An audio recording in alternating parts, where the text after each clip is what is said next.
لبيك الله نستعينه ونستغفره ونؤمن به ونتوكل عليه ونعوذ بالله من شرور أنفسنا ومن وأشهد أن محمدا عبده ورسوله أما بعد فأعوذ بالله من الشيطان الرجيم بسم الله الرحمن الرحيم فيها يفرق كل أمر حكيم صدق الله العظيم.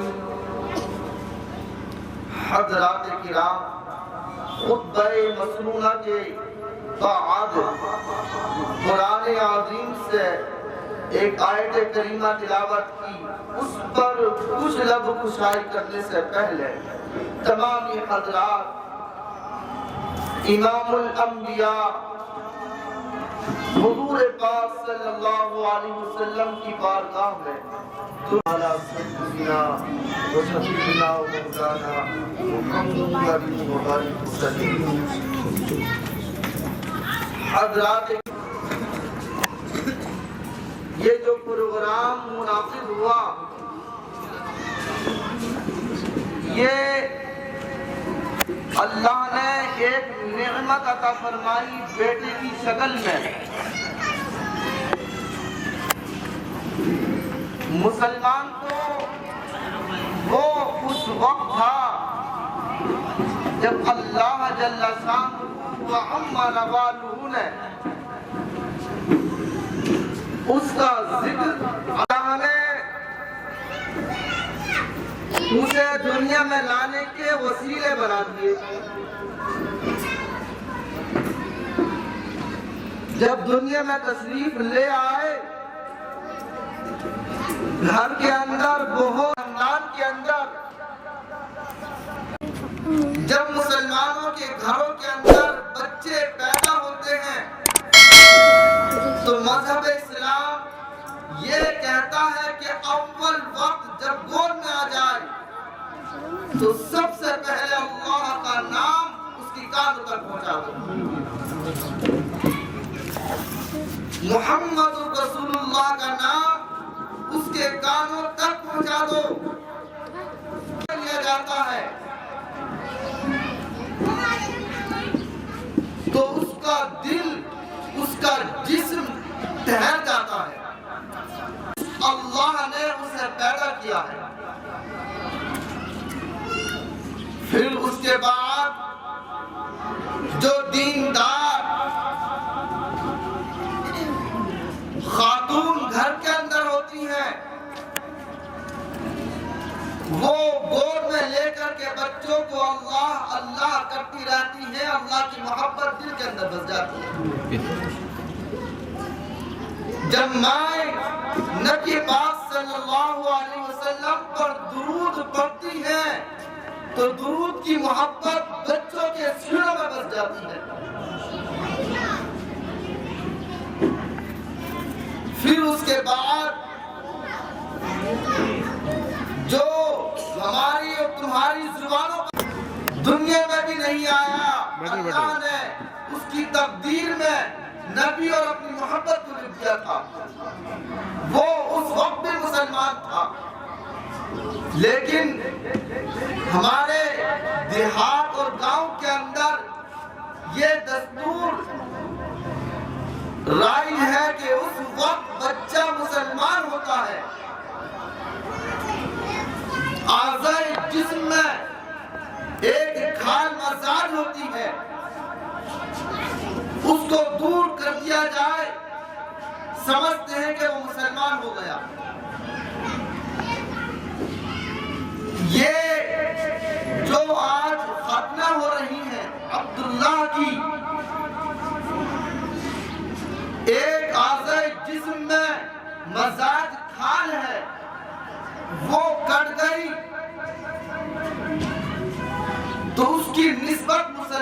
نہیں، اس کے اور کثیر فوائد بیان کیے گئے ہیں۔ پہلا فائدہ تو یہ ہے کہ جب بچہ بڑا ہوتا ہے اور بڑا ہوتا ہے، جوان ہو جاتا ہے، جب وہ بھرتی رہتی ہے تو جب وہ ناپاک چیز اسے ظاہر ہوتی ہے تو بتلایا گیا کہ ناپاکی کے قطرے رہ جاتے ہیں، شک پیدا ہو جاتا ہے کہ جب مسلمان اپنے بچے کی اس مزاج کھال کو جدا کرا دیتا ہے، دواؤں سے اس کا علاج کرا دیتا ہے، فرمایا کہ وہ جب ناپاک چیز کوئی ظاہر ہوتی ہے، فرمایا کہ وہ پاکی صحیح طریقے سے کر لیتا ہے۔ اور فرمایا کہ اگر تمہارے گھروں کے اندر بچے تک بیماریوں کا شکار بن جاتے ہیں، ہمارا مذہب یہ ہے، ہمارا مذہب نے یہ تعلیم دی ہے کہ بھائی اس مزاج خان کو کٹوا دو، بیماریوں سے محفوظ ہو۔ ہمارا مذہب یہ کہتا ہے کہ بھائی اس مزاج خان کو کٹوا دو، تم ناپاک نہیں رہ سکتے۔ ہمارا مذہب یہ تعلیم دیتا ہے کہ جب تمہارے پر کوئی ناپاک چیز واقع ہوگی، ظاہر ہوگی، فرمایا کہ تھوڑے سے پانی سے، ڈیلے سے اس ناپاکی کو دور کر سکتے۔ فرمایا کہ اگر تندرست ہے، ٹھیک ٹھاک ہے، فرمایا کہ اول وقت میں ہی اس کی اس مزاج حال کو دور کر دو۔ وجہ معلوم کی یا رسول اللہ ابھی تو معصوم ہے، بچہ ہے، چھوٹا سا ہے، تکلیف زیادہ ہوگی۔ رسول کریم صلی اللہ علیہ وسلم نے فرمایا آپ کا جو بات ہے، آپ کی جو ذہنیت ہے صحیح ہے آپ کے مطابق، فرمایا کہ جتنی جلد یہ کھال دور ہو جائے گی بچے کی، فرمایا کہ اتنا ہی تندرست یہ جوان بن جائے گا۔ فرمایا کہ جوانی کی جو طاقت ہوگی، فرمایا کہ اس کی کھال کی جدائیگی پر اللہ پاک پوری طاقت عطا فرمائے گا۔ فرمایا کہ ناپاک چیز ایسی ہے جس طرح گھن گاؤں کو بھون جاتے ہیں، کھوکھل کر دیتے ہیں، فرمایا ویسے ہی ناپاک اس کے قطرے، اس کی خوشبو انسان کی جو طاقت ہوتی ہے اسے خاک کر دیتی ہے۔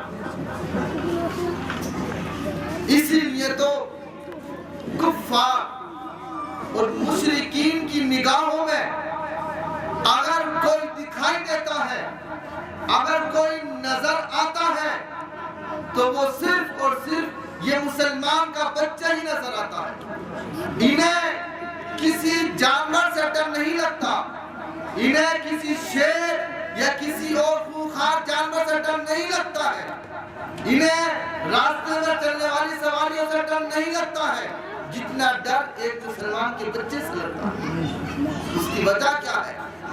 اس کی وجہ یہ ہے کہ اللہ رب العزت نے جو طاقت دی تھی وہ طاقت پوری اس کے اندر محفوظ ہے۔ تو بھائی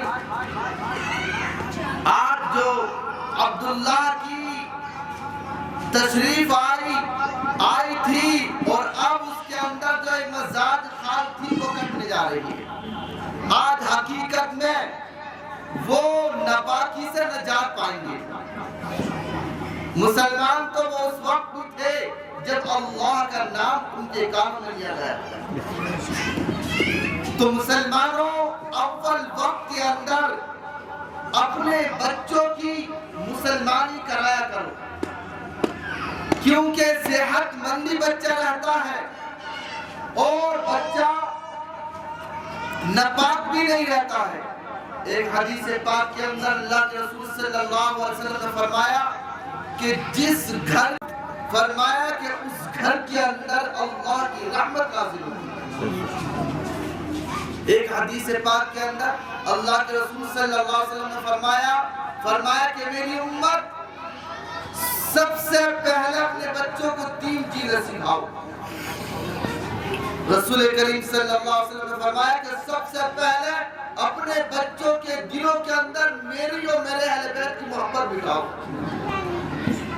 رسول کریم صلی اللہ علیہ وسلم نے فرمایا کہ سب سے پہلے میری سیرت کا عنوان پڑھاؤ اپنے بچوں کو۔ رسول کریم صلی اللہ علیہ وسلم نے فرمایا کہ اس کے بعد جو قرآن میں لے کر کے تمہارے لیے آیا ہوں، فرمایا کہ اس کے بعد اپنے بچوں کو قرآن کی تعلیم سکھاؤ۔ صحابہ نے پوچھا یا رسول اللہ صلی اللہ علیہ وسلم، بچوں کو نبی کی محبت، نبی کے گھر کی محبت اور قرآن کی تعلیم سکھانے کی وجہ اور فضیلت کیا ہے؟ رسول کریم صلی اللہ علیہ وسلم نے فرمایا کہ جس کے دل کے اندر میری محبت ہوگی، فرمایا کہ دنیا کی کسی چیز کا خوف اس کے دل کے اندر پیدا نہیں ہو سکتا۔ اور فرمایا کہ جس کے دل کے اندر میرے گھر والوں کی محبت پیدا ہوگی، فرمایا کہ اس کے دل کے اندر دنیا کی کسی شے، کسی چیز کی محبت پیدا نہیں ہو سکتی۔ فرمایا قرآن کی تعلیم کیوں دو؟ قرآن کی تعلیم کیوں سکھاؤ؟ سب سے پہلے رسول کریم صلی اللہ علیہ وسلم نے فرمایا دنیا کے راستوں میں کبھی بھٹک نہیں سکتا۔ لیکن آج مسلمان نبی کی محبت کیا ہے، نبی کے گھر والوں کی محبت کیا ہے، قرآن کی تعلیم کیا ہے، آج اس دین کو سیکھنا اور سکھانا مسلمان اب تو نہیں سمجھتے، بلکہ یہ سمجھتے ہیں کیا کریں گے، لوگوں کے گھر فاتحہ لگائیں گے، کیا کریں گے، لوگ مسجدوں میں نماز پڑھوائیں گے، کیا کریں گے، لوگوں کے بچوں کو تعلیم سکھائیں گے، اجرت کیا ہوگی؟ اجرت کچھ نہیں ہو سکتی۔ اگر مسلمان کی یہ ذہنیت ہے، خدا کی قسم وہ کافر ہے، وہ مشرک ہے، وہ بزدل ہے، وہ مسلمان رسول کا امتی نہیں ہے، جس کے دل کے اندر، جس کی ذہنیت کے اندر یہ خیال دوڑتا ہے۔ مذہب تو ان لوگوں کی محبت کی بنیاد پر چلتا ہے جو لوگ دین کی محبت میں اپنی جان، اپنا مال، اپنا گھر سب کچھ قربان کرنے کے لیے تیار رہتے ہیں۔ اگر مال کی بنیاد پر اسلام پھیلا ہوتا، اگر لٹ کی طاقت کے اندر اسلام پھیلا ہوتا، اگر اچھے کھانوں کی بنیاد پر اسلام پھیلا ہوتا، تو آج یہ اسلام ہمارے پاس تک ہرگز نہیں پہنچتا۔ کبھی کوئی طے نہیں کرتا ہے، صرف اگر کرتا ہے تو محبت طے کرتا ہے، عزت طے کرتا ہے۔ اگر مسلمان اس مزاجی خداؤں کا مذہب نہیں ہے، ہمارا مذہب اس اللہ کا مذہب ہے جو ساری کائنات کا بادشاہ ہے، جس کے حکم سے ہم اور تم چلتے ہیں۔ یہ کافر بھی کھاتے ہیں، یہ مشرک بھی کھاتے ہیں، جو سینکڑوں خداؤں کی عبادت کرتے ہیں، جو سینکڑوں خداؤں کے سامنے سر اور ماتھا ٹیکتے ہیں، وہ مشرک، وہ کافر، وہ منافق بھی اسی اللہ کا دیا ہوا کھاتے ہیں۔ ہم اس اللہ کے چنے ہوئے مذہب کے ماننے والے ہیں۔ اگر کوئی شخص اس اللہ کے چنے ہوئے مذہب کے ماننے والے کی ذرے کے برابر توہین کرتا ہے، تو رب ذوالجلال فرماتا ہے کہ خدا کی قسم میں دنیا اور آخرت کے اندر سے ذلیل اور خوار کر دوں۔ لیکن آج تنخواہ کتنی ہے؟ 7,000 یا 8,000؟ ان کی کیا زندگی ہے؟ ان کی کوئی زندگی نہیں ہے۔ اگر کسی کی ذہنیت کے اندر، کسی بھی مسلمان کی ذہنیت کے اندر یہ یہ سوچ رہی اب وہ اس امام کے پیچھے جو 7 یا 8 ہزار کا امام ہے زندگی بھر پڑا رہے گا، خدا کی قسم اللہ پاک اس کے ایک سجدے کو قبول نہیں فرمائے گا۔ اللہ رب العزت اس کے کھڑے ہونے کو قبول نہیں فرمائے گا۔ جب تک جو امام کے پیچھے کھڑا ہے چاہے وہ کتنا بڑا بھی ہو، کتنے بڑے عہدے پر ہو، عہدہ ختم کرو، عالم باپ کھڑا ہو، ولی یا قطب بھی کھڑا ہو، اگر اس وقت اس کی محبت، اس کی عظمت، اس کا مرتبہ اگر دل کے اندر زیادہ نہیں ہے تو اللہ پاک اس کی نماز قبول نہیں فرمائے گا۔ امام کی محبت، امام کی قدر دل کے اندر زندہ ہونا لازم ہے، شرط اول ہے۔ اگر یہ نہیں تو نماز قبول نہیں ہوگی تمہاری۔ کیا گھٹیا سمجھتے ہو؟ کائے کے تکبر میں رہتے ہو؟ کس چیز کا گھمنڈ ہے؟ وہ اس اللہ کی عبادت کر رہا ہے جس نے تمہیں اور ہمیں عروج عطا فرمایا، جس نے تمہیں ہمیں عہدے عطا فرمائے ہیں، وہ اس اللہ کی عبادت کر رہا ہے، اس اللہ کے آگے جھک رہا ہے۔ عبادت کو کرنا اور نہ کرنا یہ اللہ کی قدرت میں۔ مسلمان کی صورت کیا بن چکی ہے؟